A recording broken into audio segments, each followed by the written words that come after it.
Guys, যদি আমি তোমাদের জিজ্ঞেস করি কয়েকটা ব্যাটল রয়্যাল গেমের নাম বলো, তাহলে 90% মানুষের মুখে প্রথমে আসবে ফ্রি ফায়ার, আর তারপর আসবে পাবজি মোবাইল। কারণ বছরের পর বছর ধরে এই দুইটা গেম ব্যাটল রয়্যাল জেনারে রাজত্ব করে আসছে।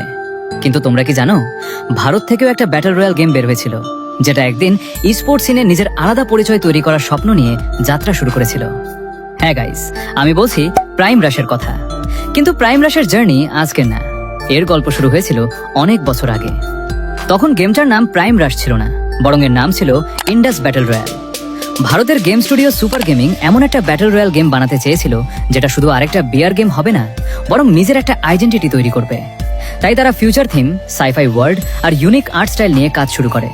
তারা চেয়েছিল এমন একটা ব্যাটল রয়্যাল গেম বানাতে যেটা শুধু বিদেশি গেমের কপি হবে না, বরং নিজের একটা আইডেন্টিটি তৈরি করবে।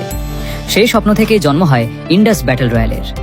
এরপর শুরু হয় বছরের পর বছর ডেভেলপমেন্ট, বারবার টেস্টিং, ক্লোজড বেটা, প্লেয়ার ফিডব্যাক আর অসংখ্য আপডেটের মাধ্যমে গেমটাকে আরো বেটার করার চেষ্টা করা হয়। শুরুর দিকে খুব বেশি মানুষ গেমটার কথা জানতো না, কিন্তু ধীরে ধীরে কন্টেন্ট ক্রিয়েটররা ভিডিও বানাতে শুরু করে, কমিউনিটি গ্রো করতে থাকে, আর প্লেয়ারদের মধ্যেও গেমটা নিয়ে আগ্রহ বাড়তে থাকে। এরপর আসে জার্নির সবচেয়ে বড় turning point. Indus battle royale নতুন পরিচয়ে রিব্র্যান্ড হয়ে যায় প্রাইম রাশ নামে।